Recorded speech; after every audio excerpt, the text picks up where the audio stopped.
Hey y'all, so today we're going to get into how I make my banana pudding, and I am super excited for y'all to take this journey with me. For this recipe, I need 9 egg yolks. So I separated my eggs first so that way I can have it ready to go when I needed it. For my custard, I whisked together 1.5 cups of sugar and some flour and some salt.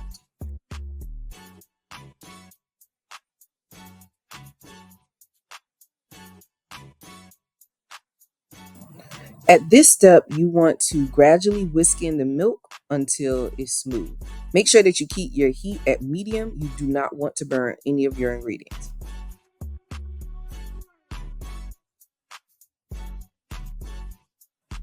In a separate bowl is where we have the 9 egg yolks that I did at the beginning. We are going to whisk those until they're completely beaten. And then we're going to temper the egg yolks by taking about a cup of the custard that we have cooking right there in that pot. We're going to add it to the egg yolks, whisk it all together, and then add it back to the pot. After you let that cook for about 2 to 3 minutes, you're going to remove it from the heat and then add in some vanilla. When cooking banana pudding, you need a lot of bananas. I got 12 bananas for about 4 meal prep containers for a banana pudding. And as you can see, I'm cutting them on a bias. And cutting on bias just means you're cutting them diagonal, slanted, however you want to say it. And I will add this to the caramel sauce that we're going to create together. So I normally do this with about 3/4 cup of white sugar, but this day I was feeling a little spicy, so I did 3/4 cup of brown sugar. And then here is where you see I add the bananas to the caramel sauce. And if you look as I'm stirring it up, the caramel looks like it's getting hard, which that is normal. The moisture from the bananas is getting added to that sugar and that butter. So it is making it hard. That's perfectly fine. Just keep cooking it on a low, medium to low heat, and it will get syrupy again.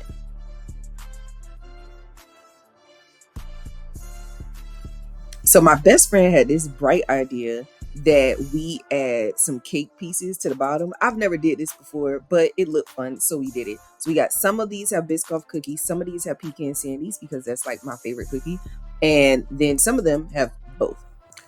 After the cookies, you do a layer of the caramelized bananas, and then after the bananas, we're gonna do the layer of the pudding. And then after the pudding, you do another layer of cookies. And after the cookies, I did a layer of caramelized bananas. Some of them have a lot of caramel sauce, some of them didn't because, some people are kind of funny about the caramel.